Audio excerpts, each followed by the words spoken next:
वचन में जब हम लोग चलेंगे तो आज का जो कीवर्ड है ना, आज का जो मुख्य जो वचन है उसमें हम लोग चलेंगे। व्यवस्था विवरण 8 अध्याय उसका 11 से 14 वचन हम लोग देखेंगे। इसलिए सावधान रहना, कहीं ऐसा न हो कि अपने परमेश्वर यहोवा को भूलकर उसकी जो जो आज्ञा, नियम और विधि में आज तुझे सुनाता हूँ उनका मानना छोड़ दे। ऐसा न हो कि जब तू खाकर तृप्त हो और अच्छे अच्छे घर बनाकर उनमें रहने लगे और तेरी गाय बैलों और भेड़ बकरियों की बढ़ती हो और तेरा सोना चांदी और तेरा सब प्रकार का धन बढ़ जाए, तब तेरे मन में अहंकार समा जाए और तू अपने परमेश्वर यहोवा को भूल जाए, जो तुझको दासत्व के घर अर्थात मिस्र देश से निकाल लाया है। बस क्या बोल रहा है वचन यहाँ पे कि प्रभु को भूलने के विरुद्ध में कौन चेतावनी दे रहा है? खुद परमेश्वर ही क्या कर रहे हैं? चेतावनी दे रहे हैं। ये वही परमेश्वर है जो यहाँ पर बात कर रहे हैं, और नए नियम में भी वही परमेश्वर है जो यीशु मसीह है, वो भी हमसे क्या कर रहे हैं? बात कर रहे हैं। जब हम लोग बाइबल को जब ध्यान से पढ़ते हैं तो जो पुराने नियम में जो बहुत सारी चीज़ें परमेश्वर द्वारा बोली गई हैं, वो नए नियम में यीशु मसीह के द्वारा बताई गई है। तो यहाँ पे क्या बोलता है? इसलिए सावधान रहना, कहीं ऐसा ना हो कि अपने परमेश्वर यहोवा को भूलकर उसकी जो जो आज्ञा, नियम और विधि मैं आज तुझे सुनाता हूँ उनका मानना छोड़ दे। ऐसा ना हो कि जब तू खाकर तृप्त हो और अच्छे अच्छे घर बनाकर उसमें रहने लगे और सब चीज़ में बढ़ती हो जाए, धन संपत्ति बढ़ जाए, कहीं ऐसा ना हो कि धन संपत्ति का अहंकार उस व्यक्ति के जीवन में आ जाए और वो व्यक्ति भूल जाए परमेश्वर को, कि वो जो परमेश्वर तुझे मिस्र के दासत्व से क्या किया है? निकाला है। तो हम भी पहले पाप के दासत्व में फंसे थे। तो मिस्र किसको दर्शाता है? पाप को दर्शाता है, घमंड को दर्शाता है ना। तो चाहे कुछ भी बढ़ती, कितना भी बढ़ती हो, तो बढ़ती किसकी ओर से होती है? परमेश्वर की ओर से होती है। लेकिन जब हम परमेश्वर को छोड़ करके हम संसार में चलने लगते हैं और जब परमेश्वर को भूल जाते हैं, तब जो जिस आज्ञा को हम भूल जाते हैं उस आज्ञा में हम चलना क्या करते हैं? बंद कर देते हैं, और फिर हम कहाँ फंसते हैं? संकट में फंसते हैं। ठीक है। तो पिछले बार भी हम लोगों ने क्या देखा था कि परमेश्वर ने पहरुओं को नियुक्त किया है ना। तो हम ना तो प्रेरित ठहराए गए हैं, ना तो शिक्षक ठहराए गए हैं, है ना ही हम पास्टर ठहराए गए हैं, ना ही हम सुसमाचार प्रचारक ठहराए गए हैं, परंतु इस अंत के दिन में परमेश्वर कई लोगों को धीरे धीरे चुन रहे हैं, और चुन करके उसको जैसे यहेजकेल को पहरुआ ठहराया गया था, वैसे ही नए नए पहरुए को इसलिए ठहराया जा रहा है ताकि वो आज्ञाओं का विषय में प्रचार कर सके और चेतावनियों को क्या कर सके? दे सके। ठीक है। तो हम देखे थे कि हमने पिछली बार क्या देखा था परमेश्वर के वचन में कि चेतावनी और नसीहत, है ना।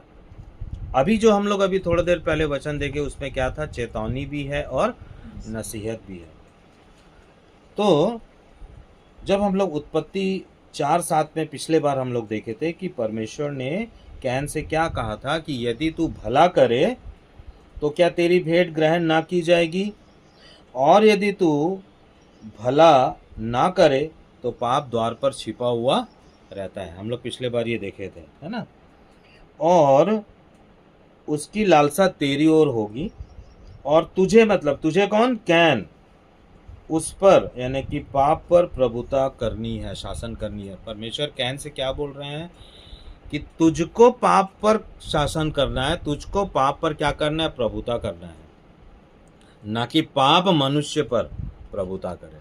जब पाप मनुष्य पर प्रभुता करता है तब मनुष्य जो होता है वो पूरी तरीके से परमेश्वर से दूर हो जाता है, जिसका उदाहरण हम लोग अभी आसपास अभी पिछले समय में हम लोग देखे, और बहुत ही दुखद घटना को हम लोग देखे। तो हमको परमेश्वर ने हमको इसलिए चुना है ताकि हम पाप पर शासन करें। हमारा शासन किस पर हो? पाप पर हो, ना कि पाप हमारे ऊपर शासन करे। तो परमेश्वर ने दो कैटेगरी में, यानी कि मनुष्य के दो स्वरूप में परमेश्वर ने रखा है। पहला जो है, पहला आदम है और दूसरा अंतिम आदम है। पहला आदम है जिसको मिट्टी से बनाया गया था, और अंतिम आदम जो है कौन है? यीशु मसीह है, जो स्वर्गीय है। तो चलो उसको निकाल लो।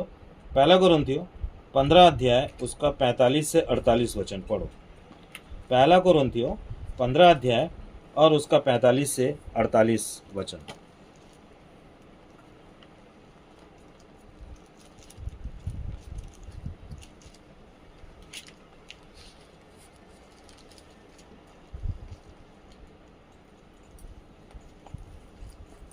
पढ़ो।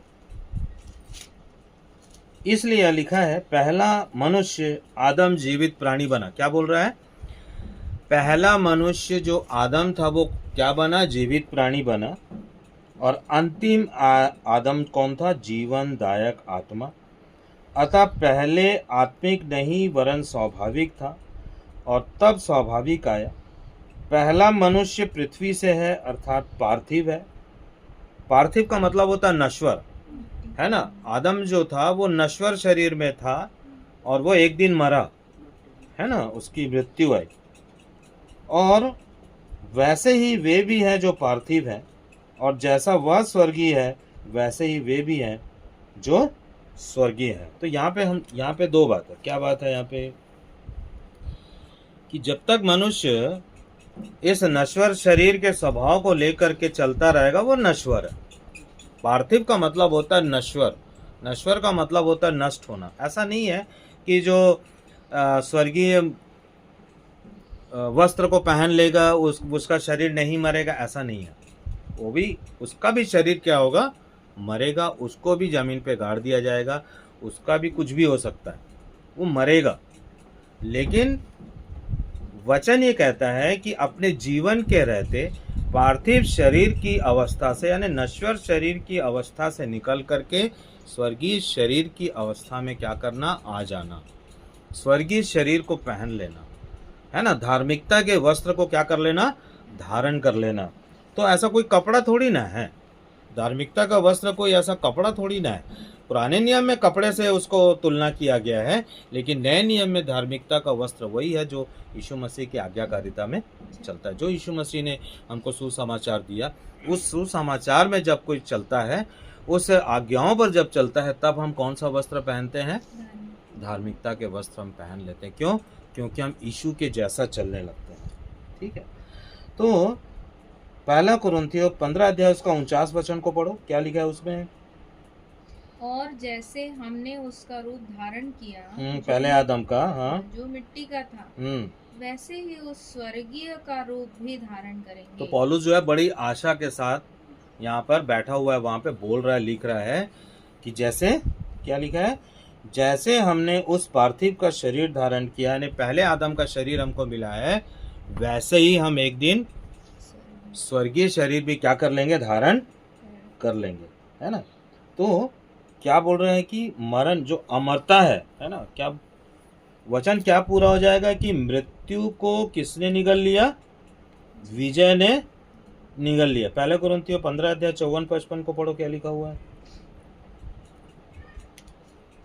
और जब यह नाशवान अविनाशी को पहन लेगा और यह मरणहार अमरता को पहन लेगा, तब वह वचन जो लिखा है पूरा हो जाएगा, जय ने मृत्यु को निगल लिया। और मेरे में लिखा है, मृत्यु को विजय ने निगल लिया।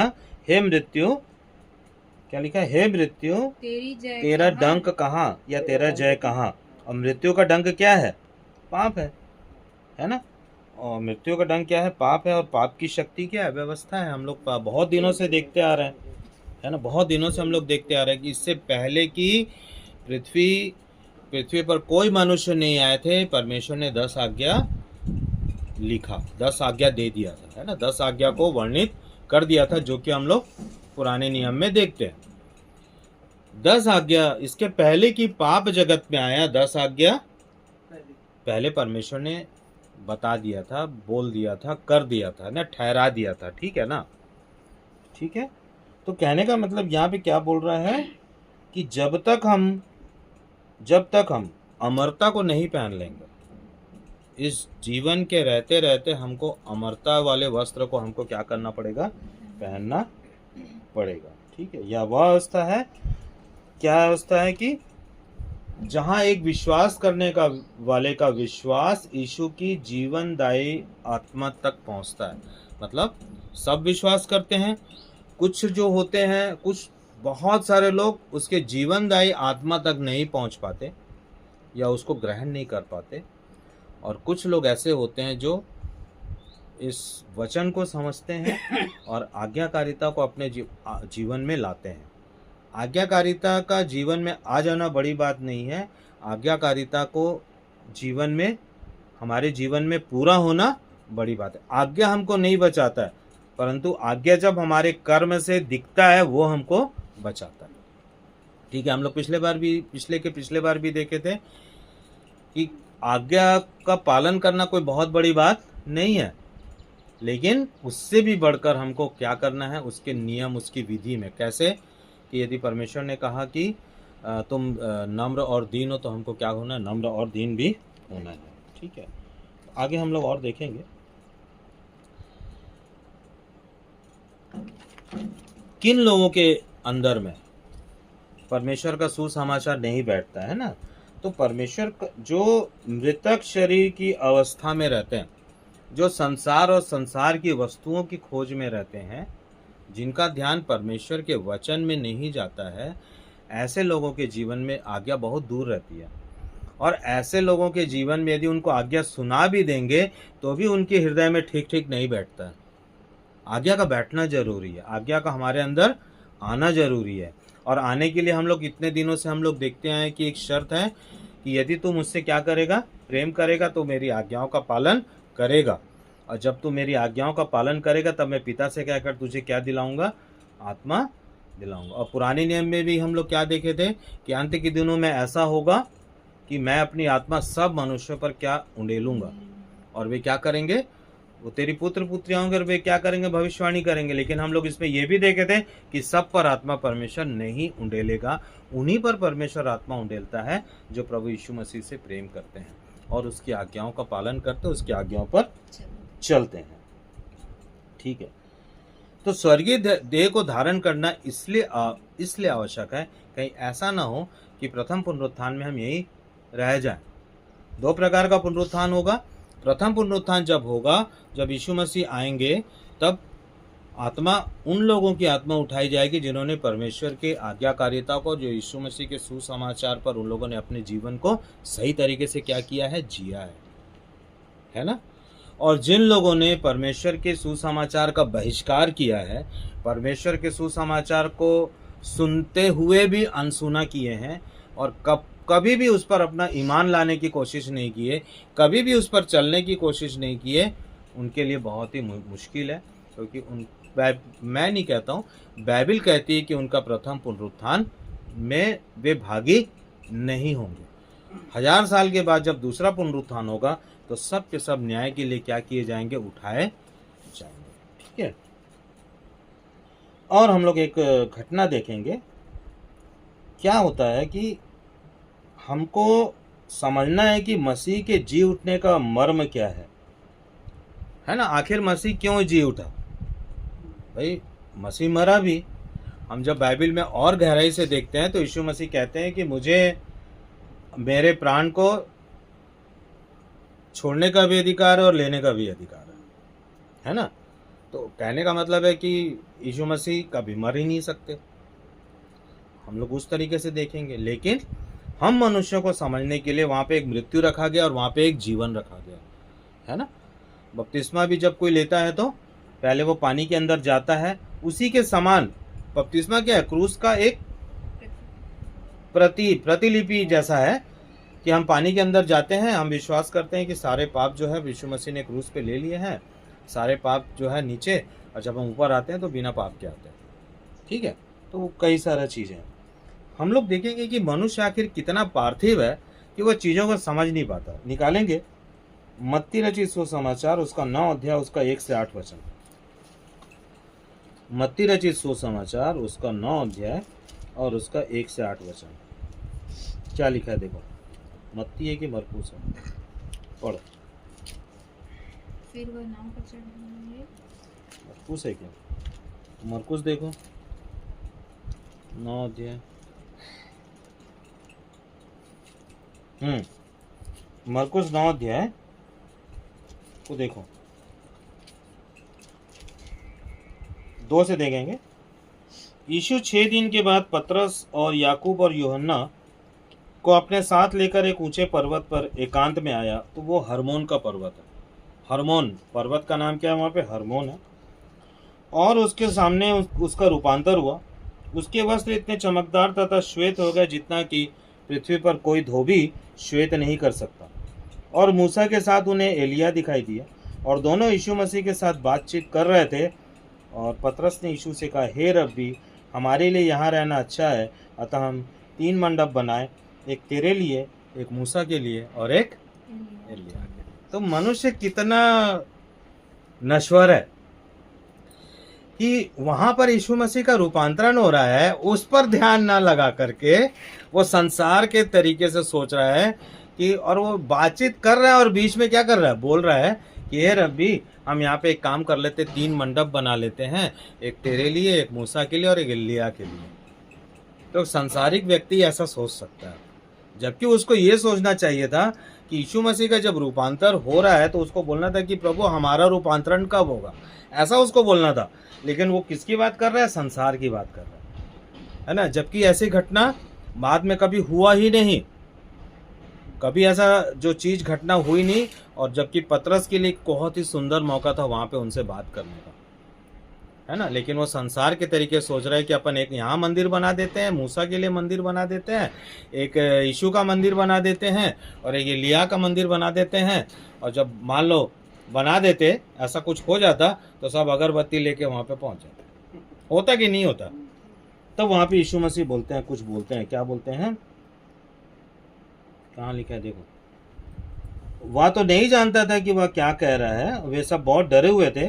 तब एक बादल उठा जिसने उन्हें घेर लिया, और उस बादल में से आवाज आई, या मेरा प्रिय पुत्र है, इसकी सुनो। और उन्होंने सहसा चारों दृष्टि की, तो अपने साथ यीशु को छोड़कर अन्य किसी को ना देखा। और जब वे पर्वत से नीचे उतर रहे थे तो उसने उन्हें आज्ञा दी कि जब तक मनुष्य का पुत्र मृतकों में से जी ना उठे, तब तक कुछ तुम इस कथन को लेकर क्या करना है, तब जो कुछ तुमने देखा है उसे किसी से ना कहना। समझ में आ रहा है ना कि पतरस जो था वो इतना सांसारिक दृष्टि से वहां पे देख रहा था, जबकि वहां पे एक अद्भुत घटना घट रही थी। यीशु मसीह का पूरा शरीर, यीशु मसीह का पूरा चेहरा इतना श्वेत चमक रहा था, इतना ज्यादा श्वेत चमक रहा था कि वो पृथ्वी पर कोई भी ऐसा किसी कपड़े को साफ नहीं कर सकता। और मूसा और एलिया जो थे वो स्वर्ग से आकर के यीशु मसीह से बात कर रहे थे। तो मनुष्य ऐसा ही पार्थिव है। मनुष्य कितना भी अपने आप को बदलने की कोशिश करे, लेकिन कुल मिलाकर के वो संसार की बातों को सोचेगा ही और करेगा ही। ठीक है, चलिए।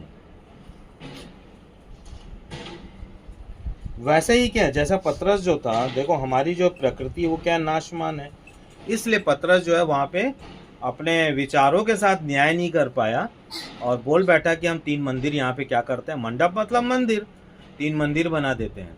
तो सारी की सारी भीड़ जो थी, पूरी संसार की भीड़ वहां पे जाती और आज तक वहां पे अगरबत्ती लगता रहता। यीशु मसीह बोले कि कोई कुछ भी बात किसी से भी ना कहना। ठीक है, ये सब बात किसी से ना कहना।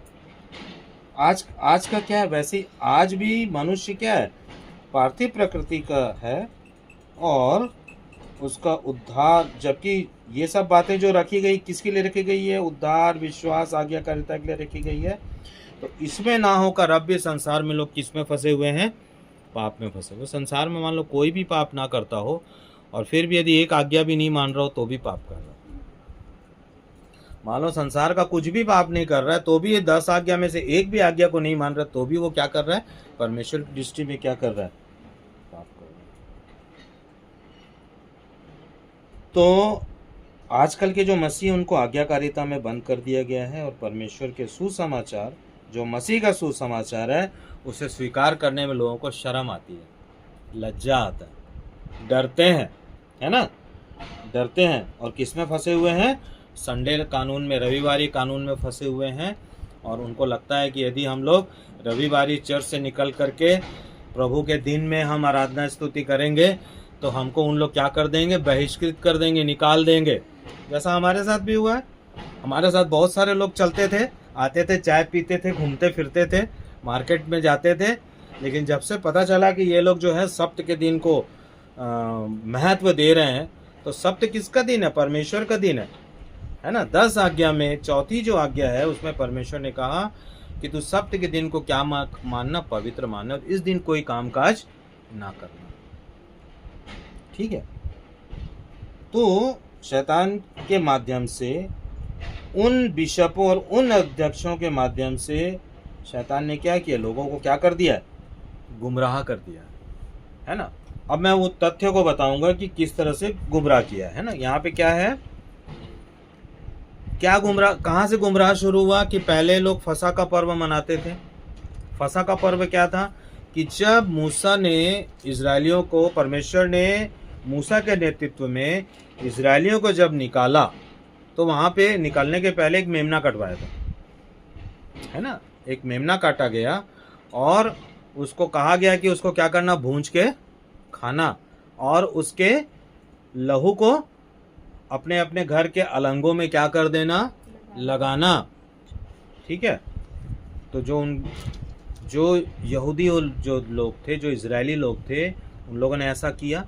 और उसके पहले परमेश्वर ने वार्निंग दिया था कि मैं मध्य रात्रि को बीच में से होकर के, मिस्र में से होकर के गुजरूंगा और जिनके घर में लहू देखूंगा उनके पैलोटों को छोड़ दूंगा, और जिनके घर में लहू नहीं दिखेगा उनके पैलोटों को मार दूंगा, चाहे जानवर हो, गाय हो, बकरी हो, राजा हो, किसी कुछ भी हो। तो लहू देखेगा तब परमेश्वर क्या करेगा, तब परमेश्वर क्या करेगा, उसको छोड़ देगा। और वैसे ही हुआ, है ना। उन लोग क्या किए, भूंज के खाए, जो कुछ बचा था उसको जलाए। ये किसको दिखा रहा है मालूम है? मसीह को दिखाता है। वो मेमना किसको दिखाता है? मसीह के बलिदान को दिखाता है। और इजरायली जो थे वो मूसा के नेतृत्व में वहाँ से निकल गए। तो मैं एक ऑडियो बनाया हूँ जिसमें यहूदियों का पहला महीना निसान होता है ना। उसके 14वें दिन पासोवर मनाते हैं। ठीक है, इसको हम लोग देखेंगे। ये जो फसह का जो पर्व है, इसको शैतान ने हथकंडे के रूप में अपनाया, एक ऐसा हथकंडा अपनाया, है ना। और जिसे बड़ी चालाकी से ईस्टर में तब्दील किया गया और रविवार कानून को स्थापित किया गया। और जो लोग नहीं माने उन्हें उन लोगों को, एक विक्टर नाम का एक आदमी था, वो बिशप था, अध्यक्ष था, उसने क्या किया, जो लोग नहीं मानेंगे उनको क्या करो, बहिष्कृत करो, उनका दाना पानी हमारे से बंद कर दो। जिसको बोलते हैं ना, अभी जैसे अपन छत्तीसगढ़ में बोलते हैं कि जो क्रिश्चियन लोग रहते हैं, मसीह लोग रहते हैं, उनका हुक्का पानी बंद कर देना। मतलब वो दुकान नहीं जा सकते, पानी नहीं पी सकते, नल में कुएं से पानी नहीं भर सकते, सब्जी नहीं खरीद सकते मार्केट में। उनको पूरे चीज़ के लिए कहाँ जाना पड़ेगा, दूसरे गांव में जाकर के उनको क्या करना पड़ेगा, लेना पड़ेगा। तो विक्टर नाम का एक ऐसा व्यक्ति था जो पुराने पागान उत्सव, पागान जो चीज़ें थी वो उसको मानता आ रहा था। उसके बारे में हम लोग पहले चर्चा की और मैं एक और इसका एक ऑडियो भी बनाऊंगा। और जो लोग डर करके मान गए वो संडे लॉ में आ गए, रविवारी कानून के अंदर फंस गए, है ना। और जो आज्ञाओं को मान रहे थे वो थोड़े से बच गए, और बाकी सारे जो मसीह लोग थे, जो कलीसियाओं में थे, है ना, जो 7 कलीसियाओं में थे और जो बहुत सारे घरेलू कलीसियाओं में भी थे, उसमें से बहुत सारे लोग निकल करके रविवारी कलीसिया, रविवारी चर्च, जो मनुष्य का दिन जिसको ठहराया गया, जिसमें दानियल 7:25 में लिखा है ना कि समय और व्यवस्था को क्या कर दिया जाएगा, बदल दिया जाएगा। समय और व्यवस्था को क्या कर दिया जाएगा, बदल दिया जाएगा। तो समय और व्यवस्था को क्या किया, बदला गया। जो लोग आज्ञाओं को नहीं मानते हैं वो आज भी परमेश्वर के विरोधी। यदि हम 10 आज्ञा में से 9 आज्ञा मान रहे हैं और एक आज्ञा नहीं मान रहे, तो कहीं ना कहीं हम भी जो है परमेश्वर के विरोध में। 2 प्रकार का चर्च है। एक रोमन कलीसिया आई जो पुराने समय के सिस्टम, माने पुराने समय के महोत्सव, जिसको कि पागान उत्सव कहते हैं, जो खेती पर आधारित उनका त्यौहार था, उस त्यौहार को लेकर के आ रहे थे। और कुछ समय पहले भी मैंने एक बात बताया था कि कुछ लोग जो थे वो परमेश्वर को भी मानते थे और उस उत्सव को भी मानते थे, और जलती हुई चिता में अपने बच्चों को क्या कर देते थे, फेंक देते थे। मैं बताया था कि नहीं बताया था, उसको हम लोग अगले वीडियो में उसको हम लोग देखेंगे। दूसरा जो चर्च था वो मसीह धार्मिकता पर चलने वाले बहुत थोड़े जो प्रेरितों की शिक्षा पर चलते थे। तो प्रेरितों की शिक्षा को छोड़ करके लोग वहाँ से निकल गए और निकल के रोमन कैथोलिक कलीसियाओं में चले गए। और जो सिस्टम आज चलते आ रहा है, जो बोलते तो हैं कि हम लोग प्रोटेस्टेंट हैं, परंतु वे कभी भी प्रोटेस्टेंट नहीं है ना, क्योंकि वो आज भी ईस्टर को मानते हैं, आज भी वो खरगोश मानते हैं, आज भी वो दुनिया भर का गुड फ्राइडे मनाते हैं, क्रिसमस मनाते हैं, लेकिन कभी भी आज्ञाओं को नहीं मानते। तो रोमन चर्च का उद्देश्य किसका उद्देश्य था? शैतान का उद्देश्य था। जब वो यीशु मसीह को शैतान नहीं हरा पाया, और यीशु मसीह जब कहाँ से आए, यीशु मसीह कहाँ से आए? 40 दिन के उपवास से जब यीशु मसीह आए तब शैतान प्रकट हुआ अंदर से। शैतान आया और शैतान क्या बोलता है कि यीशु मसीह को कि यदि तू कहे, पत्थर को कहे कि ये रोटी बन जाए, तो क्या बन जाएगा? रोटी बन जाएगा। तब यीशु मसीह ने क्या कहा कि मनुष्य केवल रोटी ही से नहीं वरन परमेश्वर के मुख से निकलने वाले हर एक वचन से क्या रहेगा? जीवित रहेगा। तो देखो, रोम का जो चर्च का जो लीडर था वो विक्टर नाम का व्यक्ति कर रहा था, जो प्राचीन परंपरा का पोषक था, जिसको कि पागान महोत्सव कहते हैं। वह चाहता था कि सभी चर्च रोमन चर्च के नियम पर चले और प्रथम सदी की कलीसिया के लोग उसके कानून को माने, और है ना, उसके कानून को माने। किसके कानून को माने? जो विक्टर जो लेके आ रहा था। और वे पासोवर के बाद के रविवार को ईस्टर करके माने। जो फसह का जो पर्व होता है उसके बाद का जो रविवार पड़ रहा है उसको उनको क्या मानना है? ईस्टर मानना है। शैतान का यही एक ही उद्देश्य था। वो कौन सा उद्देश्य था? कि सबत के दिन को बदल दिया और व्यवस्था को भी बदल दिया जाए, समय को भी बदला जाए और दिन और व्यवस्था को भी क्या कर दिया जाए? बदल दिया जाए। ठीक है। वहीं एक पॉलीक्रेट्स नाम का व्यक्ति था जो इफिसुस का अध्यक्ष था, बिशप था। उसने विरोध किया और उसने कहा कि हम फसह के पर्व को ही मनाएंगे, है ना। हम लोग क्या मनाएंगे? फसह के पर्व को मनाएंगे, है ना। और ये जो फसह का पर्व जो है वो इब्रानी कैलेंडर के पहले महीने यानी निसान के 14वें दिन मनाया जाता था। और पॉलीकार्प करके भी एक व्यक्ति था जो मसीही था, उसने मसीहों से कहा कि फसह के पर्व पर ही हमको चलना है, ना कि इनके साथ हमको जाना है। फसह के पर्व पर ही हमको क्या करना है? चलना है। परंतु कई लोग नहीं माने। चर्च में दो फाड़ हो गया। बहुत बड़ी संख्या में लोग रोमन कैथोलिक चर्चेस में चले गए और रविवार ये कानून में चले गए, और आज तक जो चीज़ें चलते आ रही हैं, है ना, तो वो रोमन कैथोलिक चर्च है। और जितने भी प्रोटेस्टेंट चर्च हमको रविवारी कलीसिया में दिखते हैं वो उनकी पुत्री है। रोमन चर्च उसकी माता है और ये क्या है? उनकी पुत्री है। बाइबल कहती है ना, मैं नहीं कह रहा हूँ सर। तो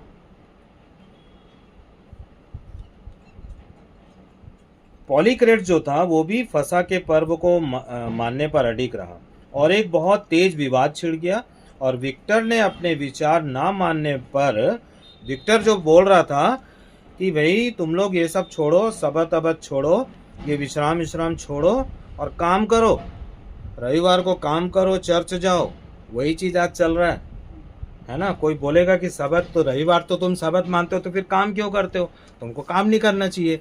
लेकिन उसी समय एक घोषणा हुई कि भाई ये लोग बैठे रहते हैं, है ना, निठल्ले रहते हैं, काम धाम नहीं करते, इजरायली यहूदी जो भी हैं, तो इनको क्या कर दिया जाए? बदल दिया जाए। तो रविवार ये कानून लाने के पहले बोला कि सब काम करेंगे और कोई भी बैठेगा। इस प्रकार से सप्ताह का दिन जो है बदल दिया गया। जो 7वां दिन था उसको फिर से पहला दिन में लेके आ गया और ये दलील दिया गया कि नहीं यीशु मसीह इस दिन क्या हो गया? जी उठा है, इसलिए हम क्या कर रहे हैं? रविवार को मान रहे हैं। ये सब शैतान का चाल था। जब शैतान यीशु मसीह को नहीं हरा पाया तो उसने सोचा कि मैं अपनी कुटिल और शैतानी चाल से क्या करूँगा, सबत को ही बदल दूंगा, व्यवस्था को ही बदल दूंगा, तो अपने आप लोगों को नाश होना शुरू हो जाएगा। शैतान किसी का अच्छा सोचने वाला नहीं है, वो तो हंसता है, वो रोमन कैथोलिक कलीसिया पर हंसता है ना, वो प्रोटेस्टेंट कलीसिया जो दिखावी कलीसिया उसको हंसता है, और वो कभी ऐसा नहीं होगा कि किसी व्यक्ति को वो अनंत जीवन देगा। हाँ, अनंत जीवन देगा, लेकिन नरक वाला अनंत जीवन देगा। वो किसी भी व्यक्ति से प्रेम नहीं करता है। अब जब हम लोग आगे देखते हैं, वो आसिया के चर्चों को बहिष्कार कर दिया, बोला कि आसिया के चर्च के साथ कोई भी संबंध ना रखा जाए, उनके साथ कोई उठेगा बैठेगा नहीं, उनको पूरी तरीके से क्या कर दिया, बहिष्कृत कर दिया, बहिष्कार कर दिया। जबकि प्रारंभिक चर्च प्रेरितों की शिक्षा और यीशु के निर्देशों पर चल रही थी। इरेनियस नाम का एक बिशप ने भी विक्टर का विरोध किया और विक्टर को पुनः विचार करने के लिए कहा। अब शैतान को कोई पुनर्विचार करने के लिए कह सकता है क्या? विक्टर एक ऐसा व्यक्ति था जो शैतान के अधीन में चल रहा था, शैतान उसको जैसा चला रहा था वो चल रहा था, और विक्टर को पुनः विचार करने के लिए कहा। पॉलीकार्प जो यूहन्ना का चेला था वह भी उस ईस्टर रविवार के खिलाफ था। मुख्य विवाद किस पर था? पासओवर यानी कि फसा के पर्व और ईस्टर के बीच एक अंदर विरोध था। विक्टर और पॉलीक्रेट्स का विवाद बहुत लंबा समय तक चला। 321 एडी में रविवारीय कानून आधिकारिक स्तर पर विश्राम दिन को मान्यता दिया गया। 321 एडी में, है ना, यीशु मसीह के जाने के बाद 321 एडी में इसको मान्यता दे दिया गया। पर बाद में लौदीकिया की कलीसिया में 363 से 364 एडी में रविवारीय कानून को राजा कॉन्स्टेंटाइन जो था उसने क्या किया, लागू कर दिया, जिस पर आज की समस्त कलीसिया रविवारीय कानून पर चलती है। और ये सारी कलीसिया रोमन कैथोलिक जो चर्च है उसकी पुत्री कलीसिया, डॉटर्स है ना, वो माता है और ये क्या है, डॉटर्स है। क्यों? अब सवाल ये उठता है कि यीशु मसीह ने तो कहा था ना कि मेरे स्मरण के लिए यही करना, एक दूसरे के पैर धोना और क्या करना, रोटी तोड़ना, ये बोला था ना। यीशु मसीह ने तो नहीं बोला था ना कि फसा के पर्व को मनाना। चलो ठीक है, तुम फसा के पर्व को मना रहे थे, अच्छी बात थी, लेकिन यीशु मसीह ने कभी नहीं कहा। यीशु मसीह ने यही कहा कि मेरे स्मरण के लिए तुम यही करना। और लोग और पागान वर्ड, पागान, पास्का, है ना, पासओवर, इसमें लोगों को क्या कर दिया गया, कंफ्यूज कर दिया गया। और लोगों ने सोचा कि यीशु मसीह रविवार को जी उठे हैं, ऐसा भ्रम फैलाया गया। और उस प्रकार से लोगों ने सबत के दिन को छोड़ करके, वो परमेश्वर के दिन को छोड़ करके जब रविवारी कलीसिया में चले गए तो उनके जीवन से आज्ञाएं गायब हो गई, खत्म हो गई, और अब वे परमेश्वर के लायक नहीं रहे। तो धन्य हैं हम लोग कि हमारे तक जो सुसमाचार पहुंचा, जो मसीह का सुसमाचार था, इस सुसमाचार में हमको ये मौका मिला कि हम रविवारी चर्च के जो व्यवस्था है उससे निकल करके हम कहाँ पर आए, सबत के दिन में आए। और यहाँ पर आकर के हमने बहुत सारे चीज़ों को जाना, बहुत सारी बातें पवित्र आत्मा ने हम पर रिवील किया, जाहिर किया कि आखिर सबत क्यों जरूरी है। 4 आज्ञा किसके प्रति है? परमेश्वर के प्रति है। 6 आज्ञा किसके प्रति है? मनुष्यों के प्रति है। जो 4 आज्ञा परमेश्वर के प्रति, वहाँ पे क्या लिख यीशु मसीह बोलते हैं, मरकुस 12 में कहीं पर बोलते हैं कि तू अपने परमेश्वर से अपनी सारी बुद्धि, सारी शक्ति, सारे मन, सारे प्राण से क्या करना, प्रेम करना। मतलब कोई भी ऐसी वस्तु, कोई भी ऐसी बात तुम्हारे जीवन में परमेश्वर के ऊपर नहीं होनी चाहिए। और दूसरा जो क्या कहा कि तू अपने पड़ोसी से अपने समान प्रेम कर। ये 2 आज्ञा जो है वो 10 आज्ञाओं का निचोड़ है। ये 2 आज्ञा जो है वो 10 आज्ञाओं का क्या है, निचोड़ है। हम लोग थोड़ा सा और आगे देखेंगे और मैं अपने रिकॉर्डिंग को फिर बाद में पूरा करूँगा। चलिए देखिए, जब हम लोग देखते हैं कि ये जो वास्तव में रोमन चर्च और उसकी पुत्री कलीसिया यीशु की नहीं वरन शैतान का लहू और मतलब शैतान के देह को ग्रहण करती है। यीशु मसीह ने क्या कहा कि जीवन की रोटी मैं हूँ। और शैतान उन लोगों को रास्ता दिखा दिया, ऐसे घुमा दिया और घुमा करके उनको दूसरे जगह पे ले जा करके बैठा दिया। और जितने लोग बिना बिना आज्ञा का मरे हैं, उनको लग रहा, उनके पास्टर को भी लगता होगा कि ये तो कहाँ जा रहा है, स्वर्ग जा रहा है। लेकिन वो स्वर्ग कभी नहीं जा रहा है, वो दूसरे पुनरुत्थान में, जो दूसरा पुनरुत्थान होगा उसमें उसको उठाया जाएगा। उसको तो लग रहा है ना कि मैं स्वर्ग चला गया, लेकिन मतलब लोगों को लग रहा है स्वर्ग चले गया, लेकिन जब वो एक्चुअल में जिस जगह पे गया होगा उसको समझ में आ गया होगा कि बहुत बड़ी गलती मैं कर दिया। अब कर दिया तो कर दिया, तुम देह में तो वापस जा ही नहीं सकते हो, है ना। तो यीशु प्रकाशित वाक्य में क्या कहते हैं कि हे मेरे लोगों इनमें से निकलो। हम लोग बार बार पढ़ रहे हैं 18 अध्याय में, है ना, कि हे मेरे लोगों इनमें से निकलो। यीशु सातों कलीसिया से कहते हैं। यीशु जो है वो सातों कलीसिया से कह रहे हैं, कुछ ना कुछ उनकी गलती को बता रहे हैं और बोले हैं कि मन फिराओ मन फिराओ मन फिराओ मन फिराओ। लेकिन लौदीकिया की कलीसिया से कहते हैं, लौदीकिया की कलीसिया से क्या कहते हैं कि तू ना तो ठंडा है ना तो गर्म है, तो गुनगुना है, इसलिए मैं तेरे को क्या कर दूंगा, उगल दूंगा, मतलब मैं तुझे ग्रहण नहीं करूंगा। और आज की कलीसिया क्या है, जितनी भी रविवारी कलीसिया चल रही है, ये ना तो ठंडी है और ना तो गर्म है, परंतु ये गुनगुनी कलीसिया है। यदि ये आवाज को सुनेंगे, पवित्र आत्मा की आवाज को सुनेंगे, हम जैसे छोटे लोग के वचन को सुन लेंगे, और यदि सुन करके उसमें से निकल जाएंगे और ढूंढेंगे कि परमेश्वर कहाँ मिल सकता है, कैसे मैं परमेश्वर को प्रसन्न करूं, तो उनको सब्त के दिन में आना ही पड़ेगा और 10 आज्ञाओं के बारे में विचार उनको करना पड़ेगा कि इनको हमको मानना ही है। और फिर उसको यीशु मसीह से प्रेम करना पड़ेगा, पवित्र आत्मा पाना पड़ेगा। अभी उनके पास पवित्र आत्मा नहीं है, उनके पास कोई और आत्मा है, उनके अंदर संसार की आत्मा है, ठीक है। तो जब हम लोग इसको देखते हैं तो क्या लगता है कि जो जिसकी आज्ञा मानता है वो उसी की रोटी खाता है। हम यदि परमेश्वर की आज्ञा मानेंगे तो हम परमेश्वर की रोटी ही खाएंगे। जो शैतान की आज्ञा मानेगा वो शैतान की रोटी खाएगा। तो मतलब दाने का प्रकार, दाना वही है, लेकिन दाना किसकी ओर से आ रहा है, जब हम लोग इसको देखते हैं तो बहुत ही गंभीर बात है वहां पे, है ना। तो जो पारंपरिक ईस्टर पर्व मनाने वाले जो थे, सदियों से एक ऐसे त्योहार को मनाते आ रहे थे जो प्रकृति पर आधारित थी। मैं बहुत ही शॉर्ट में बता रहा हूँ, जिसका संबंध फसलों और सूर्य और उसका उत्पादन पर आधारित था, जिसका किसी भी रीति से परमेश्वर के सुसमाचार और ना ही यीशु मसीह की आज्ञाकारिता से था। ऐसे लोगों ने शैतान की आज्ञा पर चलकर एक न्यू नॉर्मल बनाया, एक नया नियम बना दिया और मसीह धर्म का चोला ओढ़कर अपने ही मन पर चलने का काम किया, जिसकी गिरफ्त में वे आ गए जो डरपोक थे और शर्म करते थे और जिनका विश्वास कभी मजबूत था ही नहीं। बाइबल क्या कहती है प्रकाशित वाक्य के अंतिम पुस्तक में, यदि वे मन ना फिराएं तो वे नाश होंगे।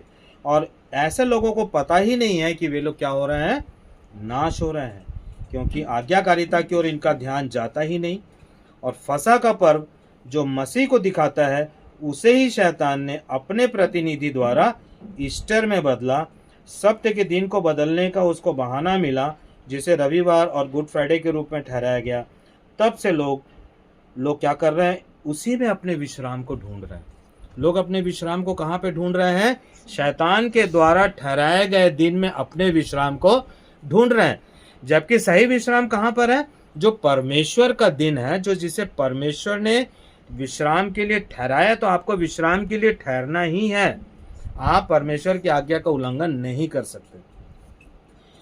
और इस प्रकार से सुसमाचार को बिगाड़ा गया, बदल करके स्थापित किया गया, ताकि लोग जो इस पर विश्वास करें वह नाश ना हो, वह नाश हो जाएं और अनंत नरक में चले जाएं। शैतान क्या चाहता है कि परमेश्वर ने जिस आदम हवा को कहाँ पे रखा, अदन की वाटिका में रखा, उसके पहले शैतान था, मतलब लूसीफर था। लूसीफर का कंट्रोल उस पर और पृथ्वी पर था, है ना।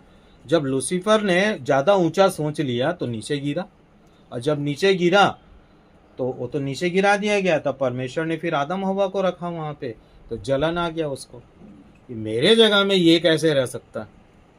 समझ में आ रहा है ना। ये मेरे जगह में कैसे रह सकता है? तो उसने क्या किया, भ्रम की युक्ति वहां भी उसने चलाया। जब हम लोग यूहन्ना 3:16 देखते हैं तो परमेश्वर की धार्मिकता की घोषणा, पढ़ो यूहन्ना 3:16 पढ़िए, क्या बोल रहा है? यूहन्ना 3:16 से कंटिन्यू करना है ना, बंद कर रहा हूं मैं। पहला पत्रस 4 अध्याय उसका 17 वचन, यहाँ पे क्या कहता है? क्योंकि समय आ गया है कि परमेश्वर के घराने से ही न्याय का आरंभ हो। अतः यदि न्याय का आरंभ हम मतलब आज्ञा पालन करने वाले लोग से ही होगा, तो उनका क्या परिणाम होगा जिन्होंने परमेश्वर के सुसमाचार को ग्रहण नहीं किया या पालन नहीं किया। तो जो रोमन चर्च की पुत्रियां हैं, उन्होंने अब तक परमेश्वर अर्थात यीशु के सुसमाचार का पालन करने की दशा में अपने हृदय को तैयार ही नहीं किया है। तो जो न्याय का आरंभ कहाँ होगा? रविवारी कलीसिया में जाने वाले उनसे नहीं होगा। परमेश्वर का घराना वो है जो परमेश्वर की आज्ञाओं पर चलते हैं और उसे मानते हैं और चलते हैं। यदि मान लो कि कोई मतलब टोटल 10 आज्ञा है और उसमें एक आज्ञा का भी कोई उल्लंघन करता है अपने जीवन में, तो उसका न्याय होगा। लेकिन यदि 10 का 10 आज्ञा में वो अपने आप को पूरा समर्पित किया हुआ है, तो जब उसकी जांच की जाएगी न्याय के समय में, तो कहा जाएगा कि इसमें कोई भी दोष हम नहीं पाते हैं। तो प्रियों, परमेश्वर इस अंत के समय में आज्ञाकारिता का सुसमाचार अर्थात परमेश्वर के सुसमाचार का प्रचार करवाएंगे और करवा रहे हैं। क्योंकि शैतान सदा भ्रमित करता आया है, इसलिए उसके प्रतिनिधि जो लाखों लोगों को, करोड़ों लोगों को भ्रमित कर चुके हैं, कर रहे हैं और उन्हें नाश कर रहे हैं। इफिसियों की पत्री में पौलुस कहता है, इफिसियों 4 अध्याय 14 निकाल लेंगे, उसमें वचन ये कहता है कि इफिसियों 4 अध्याय उसका 14, अतः हम आगे को बालक ना रहें जो मनुष्य को ठग विद्या, धूर्तता, भ्रम की युक्ति और सिद्धांत रूपी हवा के हर एक झोंके से उछाले और इधर उधर घुमाए जाते हैं। पढ़ो। ताकि हम आगे को बालक न रहें जो मनुष्यों की ठग विद्या और चतुराई से, उनके भ्रम की युक्तियों के और उपदेश के हर एक झोंके से उछाले और इधर उधर घुमाए जाते हैं। तो शैतान का काम ही क्या है? भ्रमित करना, झूठ बोलना और मसीह को सिद्धांत के रूप में लेकर के आना, और मनुष्य के दिमाग को ऐसा इधर उधर घुमाते हैं क्योंकि वे अपनी ठग विद्या का इस्तेमाल करते हैं जो शैतान की ओर से होता है। तो शैतान का भी एक समाचार है, और शैतान ने बड़े ज़ोर शोर से पागान उत्सव से ईस्टर और ईस्टर से रविवार या जो भी है गुड फ्राइडे तक की दूरी अपने प्रतिनिधियों, बिशपों और पोप के माध्यम से पूरी की। पर बहुत कम लोग यीशु पर अपना विश्वास बनाकर रखे और उसके सुसमाचार को उन्होंने अपने जीवन में प्रथम स्थान दिया है। अगर कोई यीशु को अपने हृदय में प्रथम स्थान देता है, उसे स्वीकार करता है, तो वह यीशु से प्रेम करता है, और जो प्रेम करता है वह उसकी आज्ञा को मानेगा। यूहन्ना 14 अध्याय उसका 21 वचन को पढ़ेंगे। यूहन्ना 14 अध्याय उसका 21 वचन, जिसके पास मेरी आज्ञाएं हैं, जिसके पास मेरी आज्ञाएं हैं और वह उन्हें मानता है, वही मुझसे प्रेम रखता है, और जो मुझसे प्रेम रखता है उससे मेरा पिता प्रेम रखेगा, और मैं उससे प्रेम रखूंगा और अपने आप को उस पर प्रकट करूंगा। कहने का मतलब है कि अनंत जीवन का मार्ग वह विश्वास है जो आज्ञाकारिता का मार्ग है। परमेश्वर ने आदम से यही इच्छा रखी थी कि वह अदन की वाटिका में उसकी इच्छा पर चले, परंतु आदम परमेश्वर की इच्छा पर नहीं चल पाया और उसने अनाज्ञाकारिता का मार्ग चुना। तो अनाज्ञाकारिता जो है वो विनाश का मार्ग है और इसके फाटक चौड़े हैं, परंतु आज्ञाकारिता पर चलकर जीवन में प्रवेश किया जाएगा जो सकरा मार्ग है। यीशु ने चेलों से कुछ महत्वपूर्ण बात की जिसका वर्णन मत्ती 7 अध्याय उसके 15 वचन में है। तो मत्ती 7 अध्याय 15 वचन नए नियम में यीशु मसीह ने लोगों को सावधान किया। यीशु मसीह ने क्या किया? लोगों को अपने समय में उसने यीशु मसीह ने सावधान कर दिया था। पढ़ो। झूठे भविष्यवक्ताओं से सावधान रहो, झूठे नबियों से सावधान रहो, जो भेड़ों के भेष में तुम्हारे पास आते हैं, परंतु अंतर में वे फाड़ने वाले भेड़िए हैं। क्या बोल रहे थे यीशु मसीह चेलों से कि झूठे नबियों से सावधान रहो, जो भेड़ों के वेश में तुम्हारे पास आते हैं, परंतु भीतर से वे भूखे और फाड़ खाने वाले भेड़िए हैं। इसी का 7:19 पढ़ो, क्या लिखा हुआ है। प्रत्येक पेड़ जो पेड़ अच्छा फल नहीं लाता वह काटा और आग में डाला जाता है।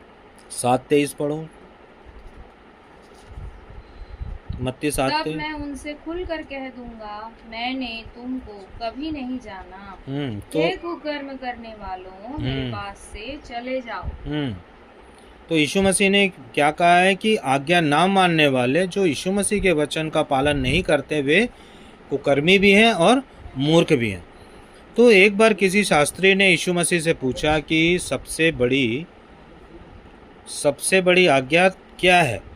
तो यीशु ने कहा, प्रमुख आज्ञा यह है कि तू प्रभु अपने परमेश्वर से अपने सारे प्राण, सारे हृदय, सारी बुद्धि और सारी शक्ति से क्या करना, प्रेम करना। अर्थात किसी व्यक्ति के जीवन में संसार की कोई वस्तु या कोई व्यक्ति परमेश्वर से ऊपर स्थान ना रखता हो या ना बनाए। और दूसरी आज्ञा क्या था कि तू अपने पड़ोसी से अपने समान प्रेम करना। तो प्रियो, इससे पहले कि पाप आया, परमेश्वर ने 10 आज्ञाओं को दिया, और जब पाप बढ़ता गया, फिर परमेश्वर ने मूसा के द्वारा इजरायलियों को मिस्र की बंधुआई से छुड़ाया और मूसा को वहीं पर उन पर्वत पर 10 आज्ञाएं दी। तो कहने का मतलब है कि अभी अनुग्रह का समय है, और अनुग्रह के अधीन रहने का मतलब यह नहीं है कि हम आज्ञा पालन से दूर रहें, या कोई यह ना कहे कि यीशु ने आज्ञा पालन किया तो हमें आज्ञा मानने की ज़रूरत नहीं है।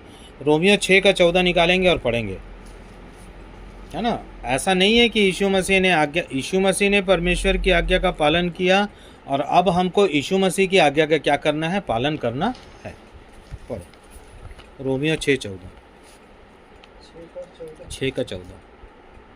क्या लिखा है। तब तुम पर पाप की प्रभुता न होगी, क्योंकि तुम व्यवस्था के अधीन नहीं वरन अनुग्रह के अधीन।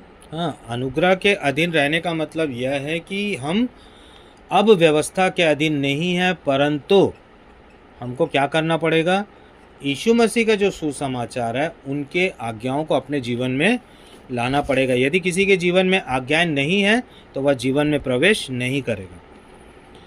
तो 1 कुरिन्थियों 1 उसका 17 वचन निकालो। तो कहने का मतलब क्या है कि आज्ञाओं के मार्ग में चलना ही उद्धार के मार्ग में चलना है। जो यीशु के पद चिन्हों के पीछे जो छोड़ा हुआ निशान है, उस पर हमको धीरे धीरे चलते जाना है।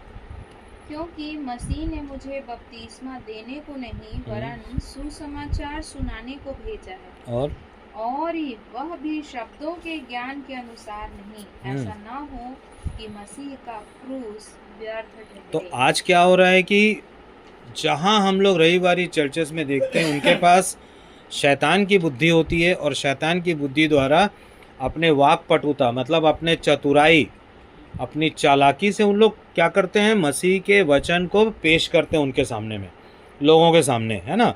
सीधा सीधा नहीं बताते कि भाई आज्ञा पालन करना जरूरी है, लेकिन ऐसे घुमाएंगे, इधर घुमाएंगे, भ्रम में डालेंगे, जैसा शैतान, जैसा अभी हम लोग पढ़े थोड़ा देर पहले, है ना। तो क्या हो गया है कि संसार की जो आत्मा है, वो संसार की आत्मा उनके प्रतिनिधि में घुसी हुई है, और वे पवित्र शास्त्र को पढ़ते तो हैं, लेकिन चूंकि पवित्र आत्मा उनके अंदर में नहीं है, इसलिए वे समझ भी नहीं पाते और अपने तरीके से पेश करते हैं। तो अगर वे परमेश्वर को जानते, ध्यान अभी हम लोग निकालेंगे 2 थिस्सलुनीकियों 1 उसका 8 वचन। 2 थिस्सलुनीकियों 1 उसका 8 वचन क्या लिखता है।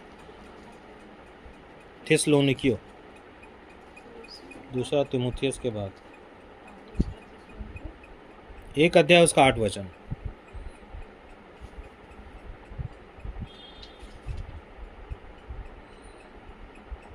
और दूसरा थिस्सलुनीकियों 1 अध्याय उसका 8 वचन क्या लिखा है? और जो परमेश्वर को नहीं पहचानते, और जो परमेश्वर को नहीं पहचानते मतलब नहीं जानते, और हमारे प्रभु यीशु के सुसमाचार को नहीं मानते, और यीशु मसीह के सुसमाचार को नहीं मानते, उनसे पलटा लेगा। उनसे पलटा लेगा। कौन लेगा? परमेश्वर। ठीक है। तो दूसरा थिस्सलुनीकियों का जो लेखन काल है वो 51 ईस्वी के आसपास था। तो पौलुस अपनी पत्री में अधर्म के रहस्य के बारे में वर्णन करता है। पौलुस जानता था कि शैतान की गतिविधि के अनुसार संपूर्ण सामर्थ्य चिन्हों, झूठे आश्चर्य कर्मों और दुष्टता के हरेक धोखे के साथ होगा, क्योंकि उन्होंने सत्य के प्रेम को ग्रहण नहीं किया कि उनका उद्धार हो। इसको पढ़ेंगे। दूसरा थिस्सलुनीकियों 2 अध्याय और 9 और 10 वचन पढ़ो। दूसरा थिस्सलुनीकियों 2 अध्याय 9 और 10 वचन। क्योंकि पौलुस को ये समझ में आ गया था कि आने वाले समय में जब पौलुस इस दुनिया में नहीं रहेगा, प्रेरित लोग जब समाप्त हो जाएंगे, मर जाएंगे, चले जाएंगे, तब फाड़ खाने वाले भेड़िए कहाँ घुस जाएंगे? कलीसिया में घुस जाएंगे। जैसे कि लौदीकिया की कलीसिया में फाड़ खाने वाले भेड़िए घुसे और उन्होंने समय और व्यवस्था को क्या कर दिया? बदल दिया। पढ़ो।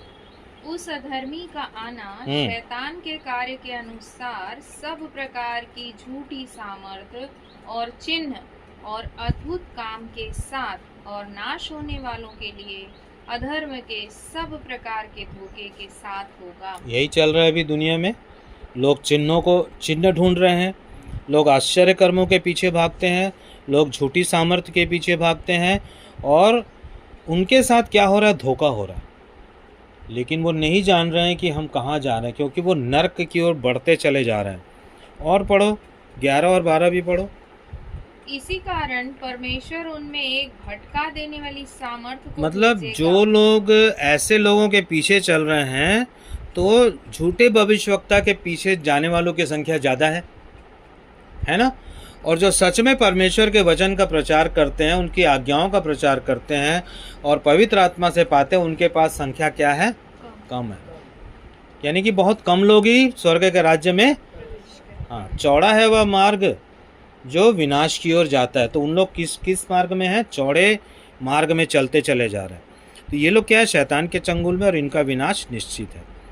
भरमाने वाली सामर्थ्य परमेश्वर भेजेगा, क्योंकि उन लोग क्या कर रहे हैं? झूठ पर विश्वास कर रहे हैं और सत्य की प्रतीति नहीं करते हैं। इसलिए परमेश्वर ने उन्हें ऐसी अवस्था में रखा है कि वे दुष्टता की बातों में ही मगन रहे और दंड पाए। आगे पढ़ो, 13 से 15 पढ़ो इसी का।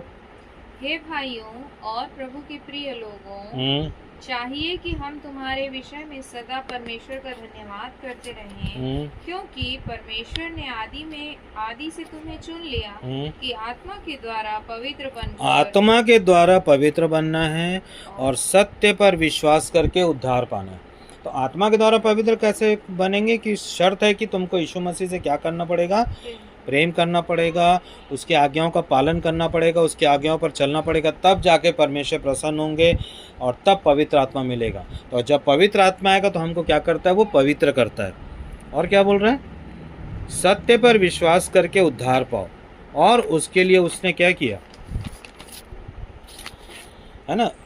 यीशु के जो सुसमाचार के द्वारा परमेश्वर ने तुम्हें बुलाया है कि तुम हमारे प्रभु यीशु मसीह की महिमा प्राप्त कर सको। पढ़ो उसको 14-13 का। हाँ, जिसके लिए उसने तुम्हें हमारे सुसमाचार के द्वारा बुलाया कि तुम हमारे प्रभु यीशु मसीह की महिमा को प्राप्त करो। इसलिए हे भाइयों, स्थिर रहो और जो बातें तुमने चाहे वचन या पत्री के द्वारा हमसे सीखी है उन्हें थामे रहो। पौलुस को मालूम था कि आगे सुसमाचार को बिगाड़ा जाएगा। पौलुस को मालूम था कि आगे समय और व्यवस्था को क्या कर दिया जाएगा? बदला जाएगा। इसलिए पौलुस यहाँ पे चेतावनी भी दे रहा है और सलाह भी दे रहा है कि उन रीति विधियों में स्थिर रहो जिसकी शिक्षा तुमने हमसे मौखिक या पत्रों के द्वारा प्राप्त की है। पौलुस का कहना है कि वह शिक्षा जो यीशु से प्रेरितों तक आई, उन पर क्या रहो? स्थिर रहो, ना कि संसार की शिक्षा के आकर्षण में फंसकर उद्धार से दूर मत हो जाओ। दूसरा थिस्सलुनीकियों 3 अध्याय उसका 2 वचन। और हम टेढ़े और दुष्ट मनुष्यों से बचे रहें। यीशु मसीह मतलब पौलुस के माध्यम से कहे कि दुष्ट और भ्रष्ट मनुष्यों से हमको क्या करना है, बच के रहना है, क्योंकि हर एक, पढ़ो आगे, क्योंकि हर एक में विश्वास नहीं। हाँ, हर एक में जो विश्वास सच में यीशु मसीह पर करेगा वो उससे प्रेम करेगा, उसकी आज्ञाओं का पालन करेगा। लेकिन जिसमें विश्वास नहीं है वो किसी और पर वो विश्वास करता है, वो झूठे चिन्ह चमत्कारों पर विश्वास करता है, आश्चर्य कर्मों पर विश्वास करता है और अन्य अन्य बातों पर विश्वास करता है। तो कहने का मतलब क्या है कि, और आगे पढ़ो, उसमें और एक और लिखा है, और एक बहुत सुंदर बात लिखा है आगे। परंतु प्रभु सच्चा है, वह तुम्हें दृढ़ता से स्थिर करेगा और उस दुष्ट से सुरक्षित रखेगा। आज्ञा पर जो चल रहे हैं उनको घबराने की जरूरत नहीं है। चाहे कठिन परिस्थिति आए, चाहे कोई भी परिस्थिति आए, हमको हमारी रक्षा कौन करेगा? हाँ, परमेश्वर, प्रभु यीशु मसीह हमारी रक्षा करेंगे, क्योंकि वह विश्वास योग्य है। और अंततः समय और व्यवस्था को लास्ट में बदला गया। परमेश्वर का भक्त वही है जो रात दिन उसकी आज्ञाओं में मगन रहता है। भजन संहिता 199 का 166 में कहता है, हे यहोवा, मैं तुमसे उद्धार पाने की आशा रखता हूँ और तेरी आज्ञाओं पर चलता आया हूँ। 119 का 166, 119, भजन संहिता 119 का 166 क्या लिखता है? हे यहोवा, मैं तुमसे उद्धार पाने की आशा रखता हूँ। तो हमारी आशा परमेश्वर के प्रति क्या है कि इस जीवन में वो हमें ऐसी सामर्थ्य दे कि जिससे हम आज्ञा में बने रहें, आज्ञाकारिता में चलते रहें, ताकि हम उद्धार को प्राप्त करें। पढ़ो। हे यहोवा, मैं तुझसे उद्धार पाने की आशा रखता हूँ और तेरी आज्ञाओं पर चलता आया हूँ। तो यदि हम लोग देखो, वही परमेश्वर है, हम लोग पहले में क्या देखे, वही परमेश्वर है जो इजरायलियों से बात किया है, और वही परमेश्वर है जो इस अंत के समय में जब यीशु मसीह आए, है ना, यीशु मसीह के आने के साथ ही अंत की शुरुआत हो गई थी, ठीक है ना, उनका मारा जाना, उनका गाड़ा जाना, जी उठना, और उसके बाद अंत की शुरुआत हो चुकी थी, बल्कि इसके पहले जो भी है। तो व्यवस्था विवरण 8 अध्याय, उसका हम लोग एक वचन से कुछ पूरा देखेंगे, तो उसमें कुछ बिंदु है। क्या बिंदु है? पढ़ते जाएंगे और हम लोग देखते जाएंगे। व्यवस्था विवरण 8 अध्याय, व्यवस्था विवरण पढ़ो, 1 से पढ़ो। जो जो आज्ञा मैं आज तुझे सुनाता हूँ, उन सबों पर चलने की चौकसी करना, और इसलिए कि तुम जीवित रहो और बढ़ते रहो, और जिस देश के विषय में यहोवा ने तुम्हारे पूर्वजों से शपथ खाई है, उसमें जाकर उसके अधिकारी हो जाओ। और स्मरण रख कि तेरा परमेश्वर यहोवा 39 वर्षों में तुझे सारे जंगल के मार्ग में से इसलिए ले आया है कि वह तुझे नम्र बनाए। परमेश्वर चाहते थे कि इजरायली क्या हो? नम्र हो, परंतु जितना उनको मिलता जाता था, उतना उन लोग परमेश्वर के विरोध में क्या करते थे? बलवा करते थे। तो परमेश्वर उनको 40 वर्ष तक घुमाते रहा, इस उद्देश्य से घुमाया कि वो नम्र हो जाए। तो कई बार हमारे ऊपर में भी कई बार हमको ताड़ना मिलती है कि हम क्या हो जाएं? नम्र हो जाएं। और आगे पढ़ो। और तेरी परीक्षा करके यह जान ले कि तेरे मन में क्या क्या है, और कि तू उसकी आज्ञाओं का पालन करेगा या नहीं। उसने तुझको नम्र बनाया और भूखा भी होने दिया। फिर वह मन्ना, जिसे न तू और न तेरे पुरखा ही जानते थे, वही तुझको खिलाया। मन्ना खिलाया ना, स्वर्ग से मन्ना गिरता था, और उसको इजरायली लोग क्या करते थे? बटोरते थे, और उसको क्या करते थे? उबालते थे। और उसका स्वाद कैसा लगता था? तेल में तले हुए मीठा पुए के जैसा उसका स्वाद लगता था, ठीक है ना? हाँ, बहुत स्वादिष्ट रहता था। और परमेश्वर ने आज्ञा दी थी कि 6 दिन तक तो तू मन्ने को बटोरना, 6वें दिन तू दुगुना बटोर लेना, परंतु 7वें दिन तू बटोरने के लिए मत जाना। फिर भी कुछ लोग इजरायली क्या करते थे? 7वें दिन भी बटोरने जाते थे, क्योंकि वो आज्ञा का उल्लंघन करते थे। और पढ़ो क्या लिखा है? वही तुझको खिलाया, इसलिए कि वह तुझको सिखाए कि मनुष्य केवल रोटी ही से नहीं जीवित रहता। देखो, ये बात को कौन बोला? यीशु मसीह बोले ना कि हाँ, पढ़ो उसको। मनुष्य केवल रोटी ही से नहीं जीवित रहता, परंतु जो जो वचन यहोवा के मुख से निकलते हैं उन्हीं से वह जीवित रहता है ना। मतलब वचन से जीवित रहेगा, है ना। तो उस समय जो मन्ना गिर रहा था वो क्या था? वचन ही तो था। जो मन्ना गिर रहा था वो वचन था। उस समय इजरायलियों को संसार की रोटी कहाँ मिल रही थी, परंतु इन लोग इसी में क्या थे? जीवित थे। और पढ़ो। इन 40 वर्षों में तेरे वस्त्र पुराने न हुए और तेरे तन से भी नहीं गिरे और न तेरे पांव फूले। फिर अपने मन में यह तो विचार कर कि जैसा कोई अपने बेटे को ताड़ना देता है, वैसे ही तेरा परमेश्वर यहोवा तुझको ताड़ना देता है।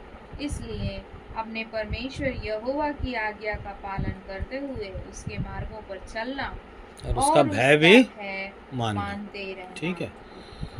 तो प्राचीन काल में जिस परमेश्वर ने ऐसा कहा, वो यीशु मसीह भी वही कहते हैं। तो हमको कहाँ पे ले जा रहा है? उत्तम देश में, है ना। इजरायलियों के लिए भी कनान देश में ले जाने के लिए परमेश्वर ने उनको प्रतिज्ञा की थी। और ये छाया है, पुराना नियम छाया है, और हमको नए नियम में कहाँ पे ले जाया जाएगा? और उसके बाद फिर 1000 साल का इसी पृथ्वी पर क्या होगा?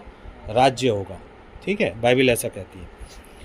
तो हुआ क्या कि जो पास्का फेस्टिवल है, जिसको ईस्टर करके भी करते हैं, तो वहाँ पे क्या करते हैं लोग? रोटी बनाते हैं। यहाँ पे जो रोटी था, मन्ना को उन लोग क्या करते थे? पानी में उबालते थे, तो वो उसका स्वाद पुए जैसा होता था। उसी का नकल करके लोगों ने क्या किया? पागान उत्सव को, जो खेती का त्यौहार था, इसके साथ मिलाने का क्या किया? कोशिश किया। और उसमें भी मीठा मीठा रोटी बनाते थे और सब परिवार बैठ करके क्या करते हैं? उसको खाते हैं। आज भी मकर संक्रांति होता है, इसमें सब मीठा मीठा रोटी बनाते हैं। हाँ, ये सब फसलों का त्यौहार है। तो कहने का मतलब है कि वहाँ पे एक भ्रम पैदा किया गया। पास ओवर, पास्का, पागान जैसे शब्दों से लोगों को ऐसा भ्रम किया गया कि लोगों ने मसीह के वास्तविक शिक्षा को त्याग दिया। और प्राचीन पागान जो त्यौहार है, वो मसीहों के बीच में उस समय भी बहा, और आज भी ईस्टर और ये सब चीज़ों के माध्यम से क्या हो रहा है? लोग कर रहे हैं। यीशु क्या बोले? जीवन की रोटी मैं हूँ। तो जीवन की रोटी मैं हूँ यीशु मसीह बोले, तो जीवन कहाँ है मसीहों के अंदर में? मसीह के अंदर में जीवन तभी आएगा जब वो अपने पापों से पश्चाताप करेंगे और उसमें से निकलेंगे, और निकल करके आज्ञाकारिता के मार्ग में चलने की कोशिश करेंगे, परमेश्वर को प्रसन्न करेंगे। बाइबल कहती है कि 2 मेज से कोई नहीं खा सकता। तुम शैतान के मेज से भी खाना चाहोगे, तुम परमेश्वर के मेज से भी खाना चाहोगे, तो दोनों से तुम नहीं खा सकते हो। यीशु मसीह कहते हैं कि वह या तो एक से मिला रहेगा, एक दूसरे से अलग रहेगा। ठीक है ना। तो सवाल ये है कि क्या सप्त जो विश्राम दिन है, जो आज्ञा के अंदर है, उसमें क्या ना लौटा जाए? लोगों को लौटना भी जरूरी है। यदि उनको जीवन पाना है तो आज्ञाओं के मार्ग में लौटना जरूरी है। तो मैं यहाँ पे एक चीज़ बताना चाहता हूँ कि जो रोमन साम्राज्य का जो मुखौटा है वो यीशु मसीह का है, पर वे परमेश्वर विरोधी हैं। उनका अंदरूनी जो संरचना है वो पागान महोत्सव है। ये रविवार को विश्राम दिन मानते हैं, पर कभी यीशु और उसकी शिक्षाओं को नहीं मानते, क्योंकि इनका चलाने वाला कौन है? शैतान है। और शैतान कभी नहीं चाहता कि लोग परमेश्वर की आज्ञाओं पर चलें। उन लोगों ने कहा कि विश्राम दिन में काम करो। तो चर्च के भीतर 2 हिस्सा हो गए। एक बहुत बड़ा भाग ईसाई धर्म में चला गया, और दूसरा जो प्रेरितों की शिक्षाओं पर चलते थे। और कुछ जो मिले जुले लोग थे वो फसह के पर्व को मनाने लगे, और जो यीशु मसीह की शिक्षा पर चलते थे, उन्होंने यीशु मसीह जो ठहराए गए जो स्मरण की बातें, उनको उन लोग किया करते थे। तो जब हम लोग प्रकाशित वाक्य का लेखन काल देखते हैं तो 90-95 के आसपास एडी में देखते हैं।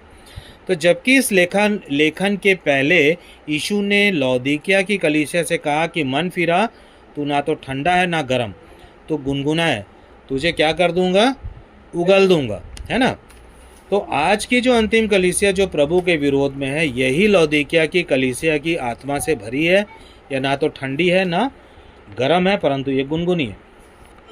अगर किसी को 10 आज्ञाओं पर चलने का समझ आता भी है, पर वह उस रोमन कैथोलिक माता के चंगुल से नहीं निकल पाता, 3 बातें उसको रोकती है। पहला थिस्सलुनीके निकालो, उसका 5 अध्याय, उसका 14 से 18 वचन। पहला थिस्सलुनीकियों 5 अध्याय, उसका 14 से 18 वचन। तो पढ़ो क्या लिखा है।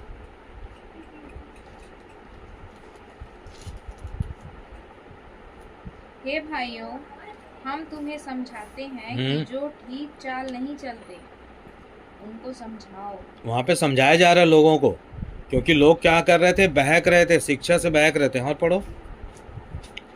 हे भाइयों, हम तुम्हें समझाते हैं कि जो ठीक चाल नहीं चलते उनको समझाओ।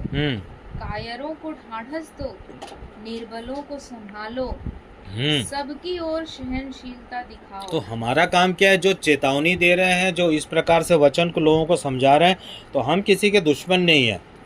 हमारा काम है कि परमेश्वर ने हमको एक पहरुओं के रूप में रखा है, तो हमारा काम है चेतावनियों को देना, आज्ञाओं का प्रचार करना, है ना। तो हम उनसे भी कहते हैं कि जो लोग प्राचीन पागान उत्सव या पागान के त्यौहार के अंतर्गत जो ईस्टर को लेके आया गया, और मुखौटा तो यीशु मसीह का है, परमेश्वर का मुखौटा लगाते हैं, लेकिन उन लोग शैतान के अधीन में हैं और वे लोग यीशु मसीह के सुसमाचार को कभी नहीं मानते। यशाया 8:20। तो इसके पहले मैं यह कह दूं कि जो पहला थिस्सलुनीके 5:14 से 18 वचन में है कि जो लोग नहीं मानते वो तो या तो आलसी है या कायर और डरपोक है। तो प्रकाशित वाक्य में भी लिखा है कि जो डरपोकों का भाग होगा वो आग की झील होगा। इसलिए बाइबल कहती है कि प्रयत्न करने में आलसी ना हो। हमको आज्ञा मानने के लिए हमको क्या करना पड़ेगा? प्रयत्न करना पड़ेगा। और निर्बल कौन है? निर्बल तो वो भी निर्बल है, लेकिन हम यदि निर्बलता की बात को देखें तो ये भी हो सकता है कि वो 10 आज्ञा को तो मान रहे परंतु 1 या 2 आज्ञा को नहीं मान रहे हैं। तो हमको क्या करना? उन्हें संभालना है, उनको समझाना है कि 10 का 10 आज्ञा मानना जरूरी है। पढ़ो यशाया 8:20 क्या कहता है? व्यवस्था और चेतावनी ही की चर्चा किया करो। यदि वे लोग इन वचनों के अनुसार न बोलें तो निश्चय उनके लिए पाँव न फटेगी। पाँव न फटेगी मतलब उनके लिए प्रथम पुनरुत्थान नहीं आएगा, नया सवेरा नहीं होगा। पाँव फटने का मतलब होता है सूर्य का निकलना, प्रकाश का धरती पे पड़ना को पाँव फटना कहते हैं। तो ये पाँव फटना तो रोज होता है, लेकिन जो प्रथम पुनरुत्थान के दिन केवल एक ही दिन होगा, यीशु मसीह आएंगे। जिन लोगों ने आज्ञाओं का पालन किया है, जो सच में 10 के 10 आज्ञा पर चले हैं और जिन्होंने वास्तव में परमेश्वर के प्रति अपना जीवन को पूरी रीति से समर्पित किया है और उसको प्रसन्न किया है, वो ही केवल प्रथम पुनरुत्थान में का भागी होगा। तो क्या बोल रहा है? परमेश्वर ने अंत के दिनों में कुछ लोगों को नियुक्त किया है कि जो चेतावनी और आज्ञाओं की चर्चा करेंगे। हम लोग किसी को निर्देश नहीं कर रहे हैं, हम लोग बात कर रहे हैं। हम लोग बाइबल के अंदर से निकाल करके हम चर्चा में रख रहे हैं कि भाई परमेश्वर का वचन ये कहता है और शैतान ने किस प्रकार से अपने प्रतिनिधियों को चुन करके समय और व्यवस्था सबको क्या कर दिया? बदल दिया। तो वचन ये कहता है कि व्यवस्था और चेतावनियों की चर्चा किया करो। यदि वे लोग इस वचन के अनुसार ना बोलें या ना चलें या उनका जीवन आज्ञाओं पर ना हो, वे परमेश्वर से प्रेम करने वाले ना हो, तो निश्चय उनके लिए पाँव नहीं फटेगा। तो परमेश्वर और भी पहरुओं को ठहराएंगे और वे लोग क्या करेंगे? परमेश्वर की ओर से चेतावनी देंगे। कहने का मतलब है हमें संसार का नहीं वरन यीशु मसीह का अनुकरण करना है और उसकी आज्ञाओं को हृदय में पाकर उसकी आज्ञाओं में चलकर हमको जीवन प्राप्त करना है, जिसका अंतिम लक्ष्य है स्वर्गीय शरीर में बदल जाना। जब यीशु का आगमन होगा, है ना, उससे पहले हमको परमेश्वर को क्या करना पड़ेगा? प्रसन्न करना पड़ेगा। हम लोगों ने देखा पौलुस बहुत ही आशा के साथ कहता है कि एक न एक दिन हम स्वर्गीय शरीर में जरूर से क्या हो जाएंगे? बदल जाएंगे। तो आज का वचन जो है यही है कि किस प्रकार से बहुत ही संक्षिप्त में हम लोगों ने देखा। हालांकि ये 1 घंटा और 10 मिनट का होने जा रहा है ना। और अगले वीडियो में हम लोग ये चर्चा करेंगे कि किस प्रकार से पागान जो था और किस प्रकार से पुराने नियम में भी कुछ ऐसे लोग थे जो परमेश्वर का भय भी मानते थे और वे प्राचीन जो बातें थी उसको भी उन लोग अमल में करते थे और वे अपने अपने बच्चों को आग में क्या कर देते थे? फेंक देते थे, जिंदा बच्चे को आग में। ये बाइबल में है, इसको अगले बार में हम लोग चर्चा करेंगे। तो आज का जो वचन है, ये वचन जो जितने लोगों भी सुन रहे हैं, जिनके भी कान में पड़ रहा है, चाहे वो रविवारी कलीसिया हो, चाहे वो आज्ञा पालन करने वाली कलीसिया हो। यदि आज्ञा पालन करने वाली कलीसिया है तो 10 में 10 आज्ञा मानना जरूरी है, क्योंकि हमारा विश्वास जो है वो यीशु मसीह पर है, और जो यीशु मसीह की आज्ञाकारिता है, हमको यीशु मसीह के सुसमाचार को हमको अपने जीवन में आज्ञा पालन करना जरूरी है। और जो लोग रविवार ये कलीसिया में हैं, यदि वे इस परमेश्वर के वचन को सुन रहे हैं, आप इसको चर्चा में लीजिए, इसको सुनिए, और सुन करके अपने हृदय में ये तय करें कि वास्तव में आप यीशु मसीह से प्रेम करते हैं कि नहीं करते हैं। यदि आप यीशु मसीह से प्रेम नहीं करते हैं तो यीशु मसीह से प्रेम करना होगा।